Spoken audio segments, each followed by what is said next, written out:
Hello student, I am Azhar sir and once again you all welcome the wonderful session of the core biology platform। बहुत स्वागत करता हूं आप सभी लोगों का।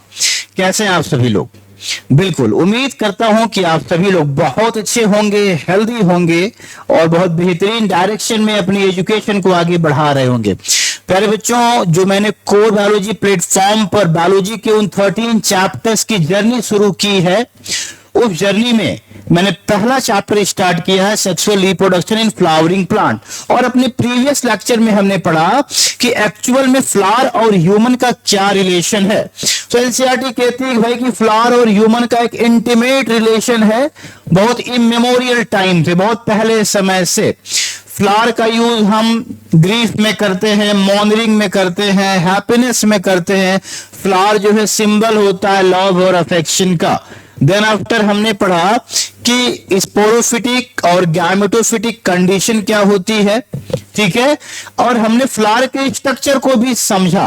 लेकिन अब हम इस पूरे चैप्टर्स की कोर टॉपिक पे आते हैं जिसका नाम है pre fertilisation structure and event. आप ऐसा समझ लीजिए कि इस टॉपिक से इस चैप्टर की शुरुआत हो रही है, जहां से आपके एकेडमिक सेशन में और नीट वाले सेशन में क्वेश्चन बनने की पूरी संभावनाएं रहती हैं। तो जो प्री फर्टिलाइजेशन इवेंट होता है उसमें हमें क्या क्या पढ़ना है? Formation of pollen grain, pollen grain का फॉर्मेशन कैसे होता है। फिर हमें पढ़ना फॉर्मेशन ऑफ एम्ब्रियो सैक। फिर हमें पढ़ना है pollination and pollen pistol interaction. ये जितने टॉपिक आप देख रहे हैं ये सारी टॉपिक इंक्लूड हैं प्री फर्टिलाइजेशन इवेंट के अंदर, ठीक है। तो स्टूडेंट, अब हम अपनी पहली टॉपिक को स्टार्ट करेंगे, formation of the pollen grain. Formation of pollen grain. तो एनसीईआरटी एक बात लिखती है कि फर्टिलाइजेशन से पहले, मेरी बात ध्यान से सुनिएगा, एनसीईआरटी कहती है कि फर्टिलाइजेशन से पहले जो प्लांट होते हैं ना, वो अपनी मॉर्फोलॉजी में बहुत ही चेंज लाते हैं, हार्मोनल चेंज लाते हैं। बात समझ में आ रही है? कैसे लाते हैं आगे उस बात को समझेंगे और ध्यान से देखेंगे भी, ठीक। तो आइए स्टार्ट करते हैं प्री फर्टिलाइजेशन इवेंट के अंदर पहला topic formation of pollen grain. Student, ठीक है, देखते हैं कि पोलिन ग्रेन का फॉर्मेशन कैसे होता है बेटा, ठीक। चलिए, तो this is the topic of the formation of the pollen grain. आइए समझते हैं स्टूडेंट। देखिए, किसी भी टॉपिक को समझने के लिए आपको कॉन्सेप्ट के साथ पढ़ना पड़ेगा, थोड़ा सा पेशेंस रखना पड़ेगा, समय देना पड़ेगा और एक अच्छा नोट्स क्रिएट करना पड़ेगा for the board examination student, ठीक है। चलिए स्टार्ट करते हैं। देखिए क्या लिखा हुआ है। Stamen of a flower consists of a two part, the long narrow stalk like structure called filament and the upper region present knob like structure called anther। पहले इन दो बात को समझ लिया जाए। देखिए, this is the stalk like structure of the flower and this is the male part, this is the male part of the flower and this is called filament। इसको हम क्या बोलते हैं बेटा? फिलामेंट कहते हैं, ठीक है। फिर आप एनसीईआरटी कह रही है कि जो ये नोब लाइक स्ट्रक्चर है, this is the knob like structure, this knob like structure is called anther. इसको क्या बोलते हैं भाई? एंथर बोलते हैं, ठीक है। अगर मैं इन दोनों को एड ऑन कर दे या तो एक साथ अगर मैं देखा जाए तो इसको हम कहते हैं स्टैमेन। क्या कह देते हैं इसको? हम स्टैमेन कहते हैं। And this is the male reproductive part of the flower. बात समझ में आ रही है? तो ये बात तो क्लियर हो गई। अब आगे देखिए क्या कह रहा है कि the proximal end of the filament is attached to the thalamus, ठीक है। ये थैलेमस लिखा है बेटा इधर। The distal end of the filament attached to the anther। अब एक क्वेश्चन अराइज होता है, सर फ्लावर के अंदर ये प्रॉक्सिमल एंड क्या होता है, फ्लावर के अंदर ये डिस्टल एंड क्या होता है? तो घबराने की जरूरत नहीं है, आइए समझते हैं कि प्रॉक्सिमल और डिस्टल एंड क्या होता है।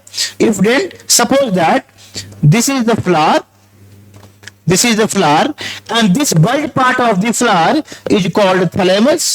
इस स्वलन पार्ट को हम लोग क्या नाम देते हैं बेटा? थैलेमस कहते हैं। और इसी को हम रिसेप्टिकल भी कहते हैं। क्या कहते हैं? रिसेप्टिकल्स भी कहते हैं। ठीक है, ये जो पार्ट है स्टॉक लाइक पार्ट, इसको हम पैडेसिल कहते हैं। क्या कहते हैं भाई? पैडेसिल कहते हैं। क्लियर है जी? अब अगर मैं कहूं प्यारे बच्चों कि यहां पर ये पार्ट आप देखिए ध्यान से, ये पार्ट है फिलामेंट आपका, दिस इज द फिलामेंट। ठीक है, एंड क्या कह ले कि ये जो पार्ट यहां पर है, this part is called anther. इस पार्ट को क्या कहते हैं? एंथर कहते हैं। कोई दिक्कत नहीं होनी चाहिए। अब लेकिन हमको समझना है कि सर ये प्रॉक्सिमल क्या होता है और डिस्टल क्या होता है। तो प्रॉक्सिमल और डिस्टल के लिए यहां पर आप ध्यान से देखें, चीजें आपको क्लियर हो जाएंगी। ठीक है, चलिए स्टूडेंट ये देखिए, जो हिस्सा जो ये फिलामेंट है, जो ये फिलामेंट अटैच है एंथर से, जहां से ये एंथर से अटैच है, ठीक है, तो इस पार्ट को मैं कलर चेंज करता हूं प्यारे बच्चों। इस पार्ट को जहां से वो एंथर से अटैच है, इस पार्ट को हम क्या कहते हैं भाई? डिस्टल। क्या कहते हैं? Distal end. क्या बोलते हैं? Distal end. और जो ये फिलामेंट थैलेमस से जहां पर अटैच है, इस अटैचमेंट को हम क्या बोलते हैं? प्रॉक्सिमल। क्या बोलते हैं भाई? प्रॉक्सिमल इंड बोलते हैं। क्लियर है? क्लियर है स्टूडेंट? अब मैं क्या कह रहा हूं कि जो फिलामेंट अटैच है एंथर पे, जिस पॉइंट से वो एंथर से अटैच है, इस पॉइंट को हम डिस्टल इंड बोलेंगे। और जो ये फिलामेंट जहां से ये थैलेमस से अटैच है, इस पॉइंट को हम प्रॉक्सिमल इंड बोलेंगे। तो आपका प्रॉक्सिमल इंड भी क्लियर है, आपका डिस्टल इंड भी क्लियर है। बट हमारा जो आज का पूरा सेशन होने वाला है, उस सेशन में हमें समझना है कि एक्चुअल में पॉलन ग्रेन का फॉर्मेशन होता कैसे है। हमें क्या समझना है? पॉलन ग्रेन का फॉर्मेशन होता कैसे है। तो पॉलन ग्रेन के फॉर्मेशन के लिए प्यारे बच्चों, पहले हमें यह समझना पड़ेगा कि मेल पार्ट क्या है फ्लावर का, क्योंकि जो पॉलन ग्रेन का फॉर्मेशन होगा वो मेल पार्ट में होगा। तो इसी एंथर के अंदर पॉलन ग्रेन का फॉर्मेशन होना है। ठीक है, तो आइए देखते हैं कि एंथर के अंदर पॉलन ग्रेन का एक्चुअल में फॉर्मेशन कैसे होगा। तो स्टार्ट किया जाए प्यारे बच्चों, चलिए स्टार्ट किया जाए और देखा जाए कि पॉलन ग्रेन का फॉर्मेशन कैसे होगा यहां पर। ठीक, चलिए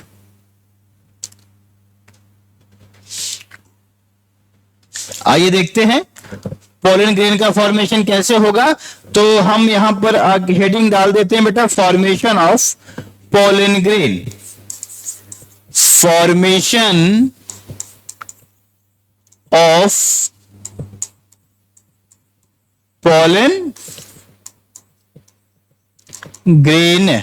फॉर्मेशन ऑफ pollen grain। ठीक, अब मेरी बात आप ध्यान से सुनेंगे और पूरी बात को ध्यान से आप समझेंगे प्यारे बच्चों। ठीक है, ध्यान से देखिए, मैंने कहा आपसे कि अभी आप पढ़ के आए हैं कि ये जो स्ट्रक्चर है, ठीक, this structure of the plant,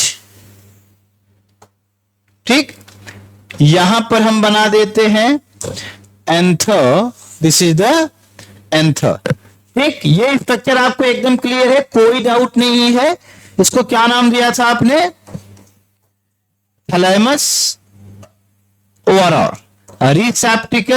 receptacles, इसको क्या बोला था आपने?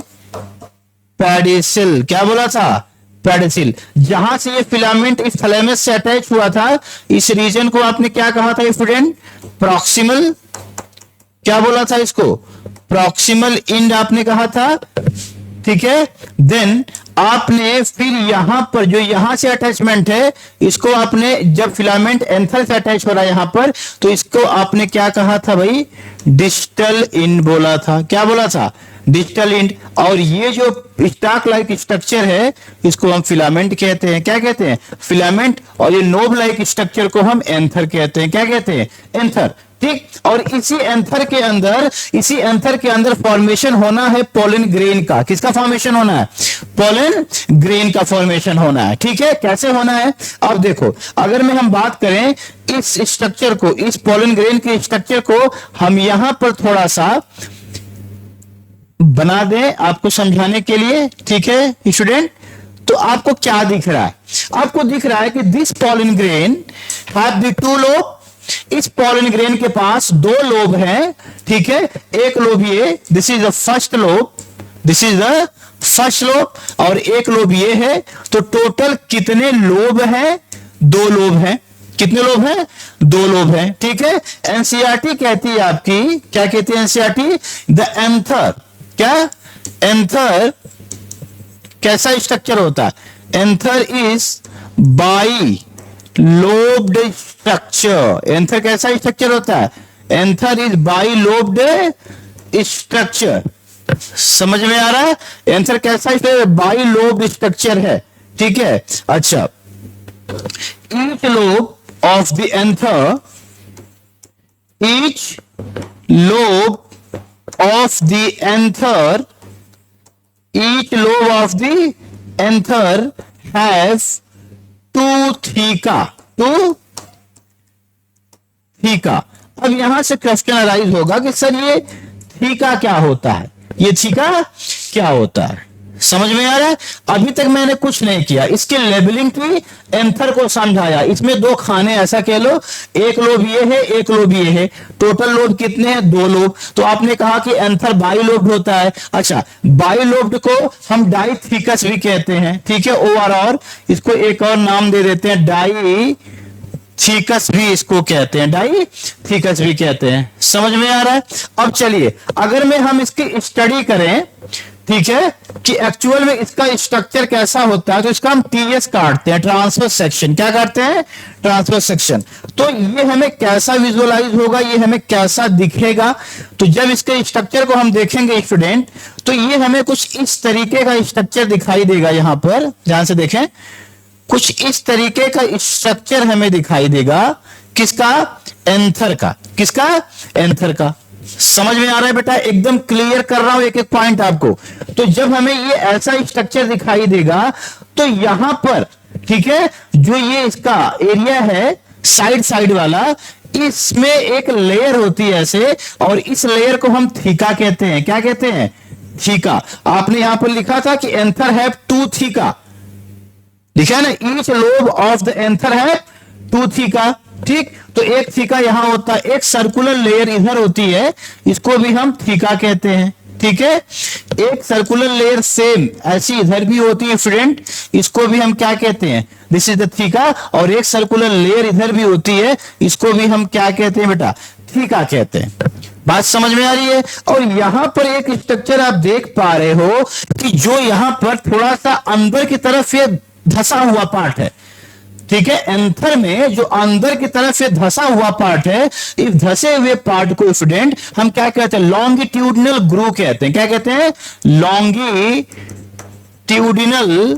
लॉन्गिट्यूडिनल ग्रू कहते हैं इसको, लॉन्गिट्यूडिनल ग्रू कहते हैं इसको। क्या इतनी बात आपको समझ में आई है? देखिए, पोलन ग्रेन डेवलपमेंट के तरीके में अगर में आप स्ट्रक्चर नहीं समझेंगे एंथर का कि क्या का स्ट्रक्चर है, क्योंकि उसी स्ट्रक्चर के अंदर फॉर्मेशन होना है पोलन ग्रेन का, तो फर्स्ट ऑफ ऑल हमें पूरे उसके स्ट्रक्चर की जानकारी होनी चाहिए, ठीक है। तो आपने क्या देख लिया कि थीका, तो एक एंथर में कितने थीका, तो नोट करके आप यहां पर लिख सकते हैं क्या कि ईच एंथर, ठीक है, ईच एंथर हैव 4 थीका। एक एंथर के पास कितने थीका होते हैं? 4 थीका, ठीक। देखिए, जैसे कैसे, इस बात को समझिए। ये मान लेते हैं कि एक लोब है, इधर वाला मान लेते हैं एक लोब है, ठीक। तो इस एक लोब में 2 थीका, एक थीका ये, एक थीका ये, इधर वाला लोब, ठीक। तो इस लोब में एक थीका ये, एक थीका ये। तो टोटल जो हम कहें कि एक एंथर में कितने थीका हो गए? 1 2 3 एंड 4 थीका। कितने थीका? 4 थीका। समझ में आ रहा है? अब क्या बेटा, अब इतना तो आप समझ चुके यहां तक के स्ट्रक्चर को। अब हम समझते हैं इसके लेबलिंग को, देखते हैं कौन कौन से लेयर इसको सराउंड किए हुए हैं एंथर को। समझ में आ रहा है? तो चलिए आगे स्ट्रक्चर में इसके समझते हैं और देखते हैं कौन कौन सी लेयर इसके स्ट्रक्चर को सराउंड की है। तो ये स्ट्रक्चर आपने बनाया था, ठीक, ये स्ट्रक्चर आपने ड्रॉ किया। अब स्टूडेंट्स, आप ध्यान से मेरी बात को सुनेंगे और समझेंगे। आपने यहां पर इसके ऊपर एक ऐसी लेयर होगी, ठीक है, इसके ऊपर ऐसी एक लेयर होगी प्यारे बच्चों, देखिए ध्यान से, एक ऐसी लेयर होगी। इस लेयर को हम क्या नाम देंगे? और इसमें न्यूक्लियस भी होगा। क्या होगा? न्यूक्लियस भी होगा, ठीक है। चलिए, ये जो लेयर है, ये जो लेयर है प्यारे बच्चों, इस लेयर को हम नाम देते हैं क्या? इसको बोलेंगे इपीडर्मिस। क्या बोलेंगे? इपीडर्मिस बोलेंगे। और ये 2n डिप्लॉयड फॉर्म में, स्पोरोफिटिक फॉर्म में है। ठीक, क्लियर है इतना? चलिए, देन आफ्टर अब एक बात करते हैं, फिर इसके अंदर एक लेयर होगी इस तरीके, जो थोड़ी सी बड़ी लेयर होगी इसके अंदर, ठीक है। इस लेयर को हम क्या कहते हैं? ध्यान से देखेंगे आप, इस लेयर को स्टूडेंट्स हम कहते हैं endothecium. This layer is called endothecium. इस लेयर को क्या कहते हैं बेटा? एंडोथीसियम कहते हैं। और ये लेयर भी किस कंडीशन में है? स्पोरोफिटिक कंडीशन में, 2n फॉर्म में होती है, ठीक है। अब उसके बाद हम आते हैं अंदर, तो हमें इस तरीके की एक लेयर दिखाई देगी जो 1-2 लेयर थिक होगी, ठीक है। इस तरीके की एक सर्कुलर लेयर होगी स्टूडेंट, जो कि 1-2 लेयर थिक होगी, ठीक है। तो मैं यहां पर एक लेयर और ड्रॉ कर देता हूं, ठीक, इस तरीके से। ये 1-2 लेयर क्या होगी? थिक होगी। और इसको एनसीईआरटी आपकी क्या नाम दे रही है बेटा? This layer is called middle layer. इस लेयर को क्या एनसीईआरटी कह रही है? मिडिल लेयर, ठीक है। और ये जो लेयर है ये लेयर जो आपकी है, ये कितनी लेयर थिक होती है? 1-2-3 लेयर, 1-2-3 लेयर थिक होती है, मोटी होती है। बात समझ में आ रही है स्टूडेंट? इतनी बात की लेबलिंग आपको याद होनी चाहिए बेटा, तभी आपको कॉन्सेप्ट समझ में आने वाला है।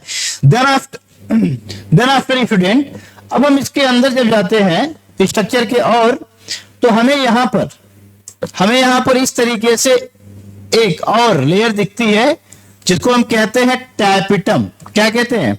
इसके पास अपना खुद का न्यूक्लियस है, और ये न्यूक्लियस, इसका फंक्शन मैं समझाऊंगा अभी, ठीक है। इसको हम क्या कह देते हैं? Tapetum. This layer is called tapetum. और ये जो टैपिटम है, ये भी 2n फॉर्म में है, डिप्लॉयड है, स्पोरोफिटिक कंडीशन में। और इस टैपिटम के अंदर प्यारे बच्चों, यहां पर कुछ टिश्यू भरे हुए हैं, और इस टिश्यू को हम नाम देते हैं स्पोरोजिनस टिश्यू कहते हैं बेटा। और ये टिश्यू भी किस फॉर्म में है? 2n फॉर्म में है, ठीक है। अब ये कंप्लीट स्ट्रक्चर है एंथर का, जिसमें आपने उसकी कंप्लीट लेबलिंग को देखी है। अच्छा, अगर मैं हम कहें कि इसका सीक्वेंस क्या है, आउटर, अगर मैं हम आउटर से इनर की तरफ जाएं, अगर मैं एग्जाम में पूछता है कि आउटर से इनर सीक्वेंस आप बताइए एंथर का, तो आप क्या मतलब बताओगे? Epidermis, endothecium, middle layer, tapetum and sporogenous tissue, ठीक है। अच्छा, स्पोरोजिनस टिश्यू तो ये अंदर का पार्ट है, लेयर हम टैपिटम तक कहेंगे। Tapetum is the inner most layer of the anther. Tapetum क्या होता है?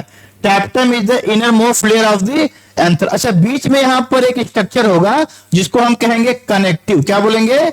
इसका समझाएंगे आपको हम, कनेक्टिव, ठीक है। ये कनेक्टिव क्या होता है ये समझाऊंगा आपको अलग से, आप टेंशन नहीं लेने की जरूरत है आपको। अब मेरी बात सुनिए स्टूडेंट, मेरी बात सुनिए अब ध्यान से। ऐसा स्ट्रक्चर यहां भी होगा, ऐसा स्ट्रक्चर इस टाइप भी होगा, और इस तरफ भी होगा। नोट करें इसको आप तुरंत एकदम।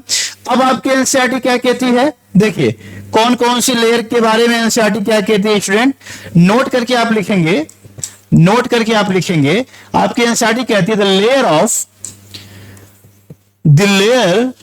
of epidermis, the layer of epidermis, endothecium, the layer of epidermis, endothecium and middle layer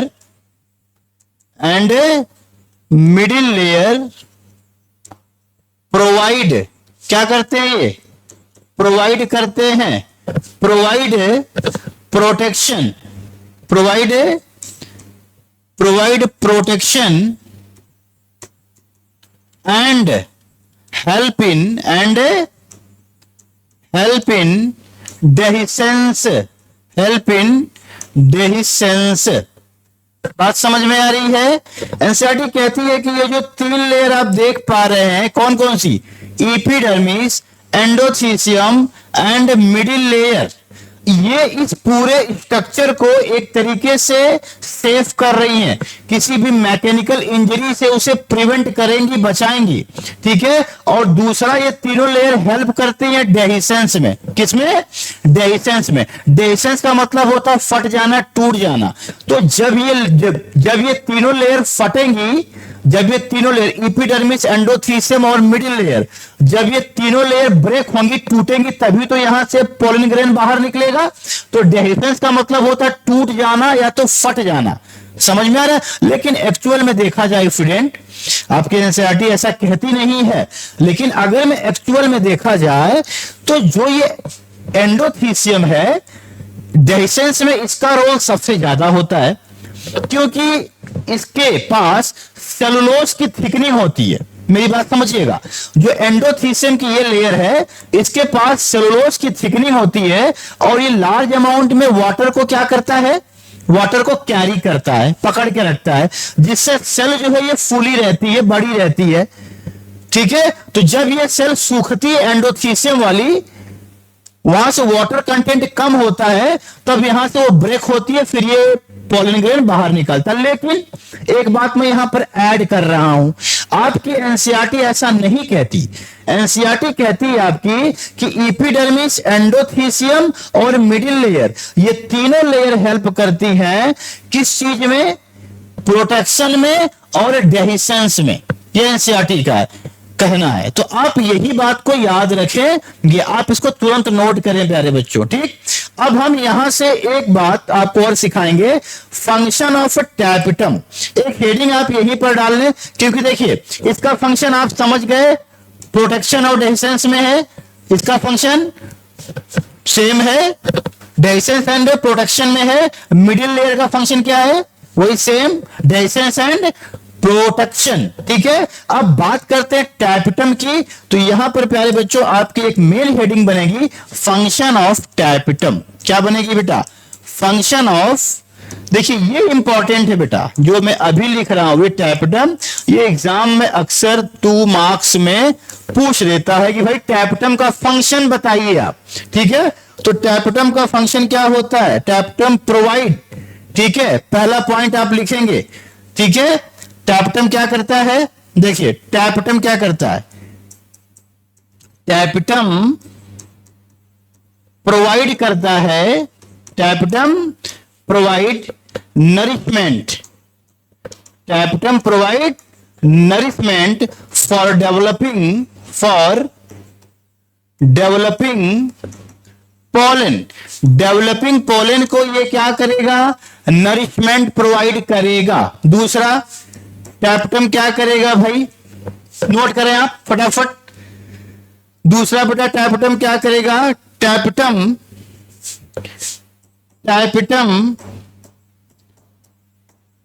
produce यूबिस granule. अब ये यूबिस ग्रैन्यूल क्या होता है मैं आपको समझाऊंगा अभी। Tapetum produce यूबिस granule. तीसरा, टैपिटम क्या होता है बेटा, tapetum is multi nucleated. Tapetum का स्ट्रक्चर कैसा होता है, मल्टी न्यूक्लिएटेड। इसमें एक से ज्यादा न्यूक्लियस इसके पास होता है, टैपिटम के पास। दूसरा, अलग tapetum have dense cytoplasm. Tapetum के पास डेंस साइटोप्लाज्म होता है, ठीक है बेटा। अगला भाई, टैपिटम क्रिएट करता है, ये क्या, टैपेटम क्रिएट, ठीक है, कौन सी layer, exine layer, exine layer को टैपेटम ही बनाता है, ठीक। और लास्ट टैपेटम प्रोड्यूस क्या प्रोड्यूस करेगा भाई बच्चों, कैलेज एंजाइम, ये एक एंजाइम रिलीज करेगा जिसका नाम है कैलेज, ठीक है। अब मेरी बात सुनिए, घबराइए नहीं, आपको एक एक फंक्शन को बहुत डिटेल में मैं पढ़ा रहा हूं, आपको इस चीज को समझने की जरूरत है प्यारे बच्चों, ठीक है। अब मेरी बात आइए ध्यान से आप सुनिए, जस्ट मिनट वेट। चलिए देखिए क्या है, पहला फंक्शन टैपेटम का क्या है प्यारे बच्चों, पहला फंक्शन जो आपका टैपेटम का है कि टैपेटम डेवलपिंग पोलन को नरिशमेंट प्रोवाइड करेगा।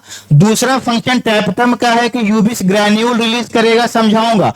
यूबिस ग्रैन्यूल क्या करेगा, पोलन किट बनाता है, क्या बनाता है, पोलन किट, अभी समझाऊंगा आपको। टैपेटम मल्टी न्यूक्लिएटेड होता है, जैसे मान लीजिए कि ये स्ट्रक्चर टैपेटम का है, this is the structure of the tapetum. तो जो ये टैपेटम का स्ट्रक्चर है, इसके अंदर एक से ज्यादा न्यूक्लियस होते हैं, तो इसको हम कह देंगे मल्टी न्यूक्लिएटेड है। और जो साइटोप्लाज्म है टैपेटम का, वो अंदर धसा हुआ है, ऐसे है, मान लीजिए ये ऐसे है, तो हम कहें ऐसे साइटोप्लाज्म अंदर की तरफ धसा हुआ, डेंस साइटोप्लाज्म है इसके पास, ठीक है। फिर आपने कहा टैपेटम है dense cytoplasm, tapetum create exine layer, तो पोलन ग्रेन के ऊपर एक लेयर बनती है, ठीक है, उस लेयर को एक्साइन कहते हैं, जो कि टैपेटम ही क्रिएट करता है। और टैपेटम प्रोड्यूस कैलेज एंजाइम, ठीक है। अब इन सबका फंक्शन हम स्ट्रक्चर में पढ़ने जा रहे हैं, तो देख लिया जाए प्यारे बच्चों। चलिए ध्यान से देखते हैं, एक अलग स्लाइड में यहां से आपके लिए लेता हूं और मैं आपको यहां पर समझाता हूं टैपेटम प्यारे बच्चों। चलिए आइए देखते हैं, टैपेटम की ऐसी की तैसी कर देते हैं आज भाई। आइए तो देखिए, थोड़ा सा पेशेंस रखना पड़ेगा बेटा, क्योंकि हर एक चीज को समझने के लिए थोड़ा सा समय देना पड़ता है, ठीक है। This structure is called tapetum, ठीक। अब प्यारे बच्चों, ये जो स्ट्रक्चर टैपेटम का मैंने ड्रॉ किया है, आप कह रहे हो कि सर ये मल्टी न्यूक्लिएटेड होते हैं, एक से ज्यादा इनके पास न्यूक्लियस होता है, तो ये हम कह देते हैं कि ये है आपका टैपेटम। ये क्या है बेटा, आपका टैपेटम है, कोई दिक्कत नहीं है, टैपेटम है। इसके अंदर, ठीक है प्यारे बच्चों ध्यान से देखिएगा, इस स्ट्रक्चर के अंदर यहां पर कुछ टिश्यू हैं भरे हुए ऐसे, ठीक है। ये जो टिश्यू हैं, इन टिश्यू को हम क्या नाम दे रहे हैं, स्पोरोजीनस टिश्यू कह रहे हैं। क्या कह रहे हैं इनको हम, स्पोरोजीनस टिश्यू कह रहे हैं इनको हम, स्पोरोजीनस टिश्यू। आप बनाइए इसको, नोट करिए इसको आप स्टूडेंट तुरंत। अब मेरी बात सुनिए बेटा, अब इसी स्पोरोजीनस टिश्यू से, मेरी बात सुनिएगा ध्यान से, this sporogenous tissue form pollen grain. जो ये टैपेटम के अंदर जो ये स्पोरोजीनस टिश्यू भरा हुआ है, इसी स्पोरोजीनस टिश्यू से क्या बनेगा, पोलन ग्रेन बनेगा। लेकिन कैसे बनेगा, देखो अगर मैं टिश्यू को बाहर निकालता हूं, तो एक्चुअल में अगर मैं इनके स्ट्रक्चर को हम देखें, तो कुछ इस तरीके का इनका स्ट्रक्चर है बेटा, कुछ इस तरीके का इनका स्ट्रक्चर है। अब मैं ऐसा क्यों बना रहा हूं, ध्यान से देखो, इन सबके बीच में एक ऐसा कनेक्शन है, क्या है, कनेक्शन है, एक ऐसा कनेक्शन है, ठीक है। ये जो कनेक्शन है, ये कनेक्शन इन सारे टिश्यूज को आपस में बांधे हुए, पकड़े हुए, आपस में क्या किए हुए, बांधे हुए है, पकड़े हुए। तो this connection is called plasmodesmatal connection. इस कनेक्शन को क्या कहते हैं, प्लाज्मोडेस्मेटल कनेक्शन कहते हैं। इस कनेक्शन को क्या कहते हैं, प्लाज्मोडेस्मेटल कनेक्शन कह देते हैं। समझ में आ रहा है, तो भाई जब तक ये कनेक्शन टूटेगा नहीं, तब तक ये सारी सेल आपस में अलग नहीं हो पाएंगी। बात समझ में आ रही है। और दूसरी बात इनके ऊपर प्यारे बच्चों, ठीक है, अब ये कनेक्शन कैसे टूटेंगे, ध्यान से देखो, आपने कहा था ना, तो यहां पर मैं लिखूंगा दिस कनेक्शन, ठीक है, दिस कनेक्शन, ठीक है, ब्रेक बाई कैलेज एंजाइम। ये कनेक्शन कौन तोड़ देगा बेटा? कैलेज एंजाइम तोड़ देगा। आपने अभी एक फंक्शन मैंने आपको लिखवाया था कि टैपटम एक एंजाइम रिलीज करता है और उस एंजाइम का नाम क्या है? कैलेज एंजाइम नाम है। क्या नाम है? कैलेज। तो कैलेज क्या कर देगा? इस कनेक्शन को ब्रेक कर देगा। जब ये कनेक्शन यहां से क्या होगा? ब्रेक हो जाएगा, तो ये सारी की सारी सेल क्या हो गई? फ्री हो गई। सारी की सारी सेल क्या हो गई? अब फ्री हो गई। यहां पर बोलिए, कोई डाउट है? कर लीजिए इसको आप नोट, जल्दी बेटा नोट कर लीजिए इसको आप। ये सारा का सारा कनेक्शन क्या हो गया? यहां पर ब्रेक हो गया। समझ में आ रहा है? अब मैं क्या करता हूं कि इसमें से एक सेल को यहां आपको दिखाता हूं। एक यहां पर ये सेल कोई है, मैं इस सेल को यहां पर ऐसे दिखाता हूं।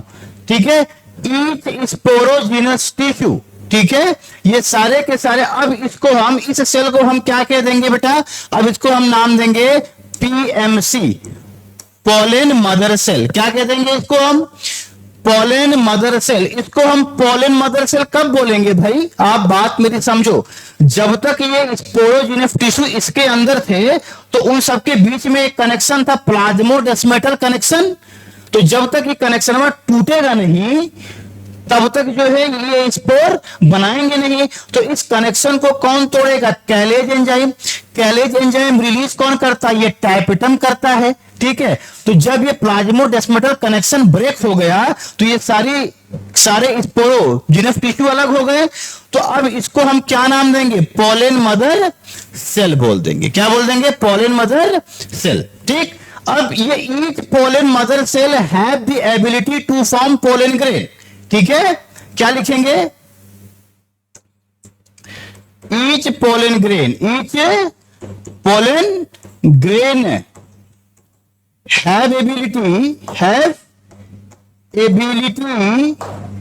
to form pollen।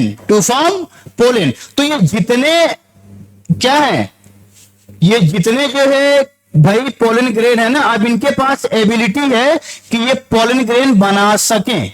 समझ में आ रहा है? अब क्या होगा? ये जो पोलन ग्रेन है बेटा, जैसे आप पीएमसी कह रहे हो, ये मियोसिस कर लेंगे। क्या कर लेंगे? मियोसिस कर लेंगे। और मियोसिस करने के बाद ये इस तरीके से चार क्या मतलब बना लेंगे? Microspore mother cell. क्या बना लेंगे ये? ठीक है, अब यहां पर बन गया क्या भाई? ये माइक्रोस्पोर। फॉर्मेशन किस चीज का हो गया प्यारे बच्चों? यहां पर देखिए, अब यहां पर जो है फॉर्मेशन हो गया माइक्रोस्पोर का। किसका फॉर्मेशन हो गया? माइक्रोस्पोर का फॉर्मेशन हो गया। समझ में आ रहा है? अब इसी माइक्रोस्पोर से प्यारे बच्चों, इसी माइक्रोस्पोर से बनेगा क्या? Pollen grain. क्या बनेगा? इसी माइक्रोस्पोर से बनेगा पोलन ग्रेन। और एक चीज आपको यहां समझा दूं, पहले इसको आप नोट कर लें। ठीक है, अब जब पोलन ग्रेन का स्ट्रक्चर मैं आपको समझाने जा रहा हूं, लेकिन पहले यहां पर आप एक बार इस बात को समझ लें कि टैपटम से किस तरीके से यहां पर इस पोलन ग्रेन, इस जो है माइक्रोस्पोर का फॉर्मेशन हुआ। ठीक है, अब जब माइक्रोस्पोर का फॉर्मेशन प्यारे बच्चों यहां पर हो गया तो अगले कंडीशन में हम क्या देखेंगे? पोलन ग्रेन का स्ट्रक्चर। तो पोलन ग्रेन का स्ट्रक्चर एक्चुअल में होता कैसे है? देखो, पोलन ग्रेन का स्ट्रक्चर एक्चुअल में इस तरीके से होता है बेटा। एक बड़ी सेल होती है इसके अंदर और एक जो है छोटी सेल होती है। ठीक, तो बड़ी सेल को हम क्या कहते हैं? Vegetative cell. वेजिटेटिव सेल कहते हैं। और छोटी सेल को हम क्या बोलते हैं? जनरेटिव सेल बोलते हैं। क्या बोलते हैं? जनरेटिव सेल बोलते हैं। समझ में आ रहा है? तो जो ये छोटी सेल है जनरेटिव सेल, ठीक है, जो ये छोटी सेल है जनरेटिव सेल, ये इसी वेजिटेटिव सेल के लिक्विड में फ्लोट कर रही है, तैर रही है। आप भी घबराइएगा नहीं कि सर ये सब कहां से आ गया। पहले आप ये स्ट्रक्चर समझ लें। अब बेटा यहां पर एक लेयर का फॉर्मेशन होगा जिसको हम प्लाज्मा मेम्ब्रेन कह देंगे, ठीक है, और उसके ऊपर एक लेयर का फॉर्मेशन होगा जिसको हम एंटाइन कह देंगे। तो इस लेयर को हम क्या कहेंगे, एंटाइन कह देंगे।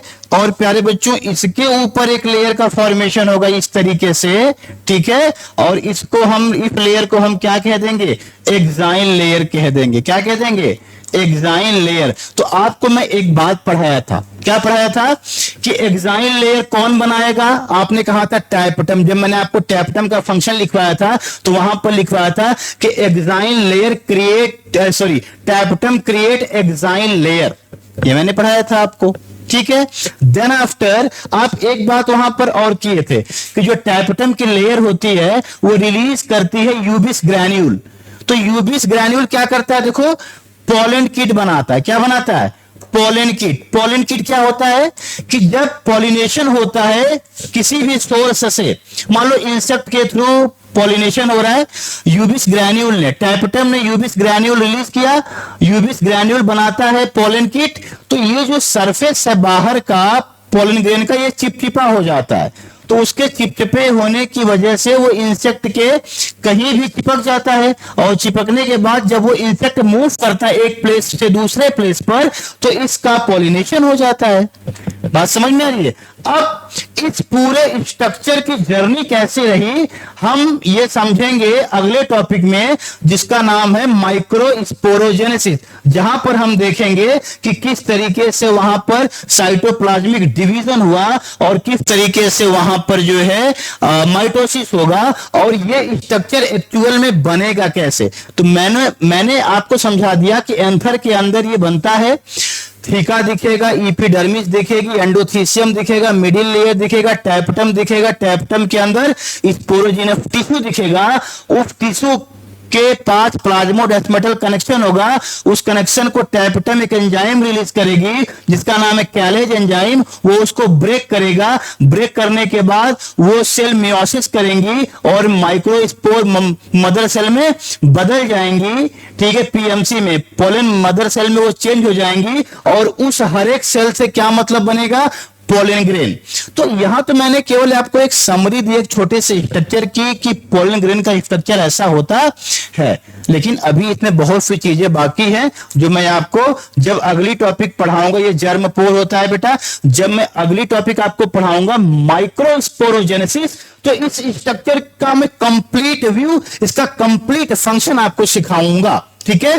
तब तक के लिए सभी को best of luck, hard work करते रहिए। कल मिलते हैं एक नए टॉपिक के साथ, एक नए सेशन के साथ स्टूडेंट।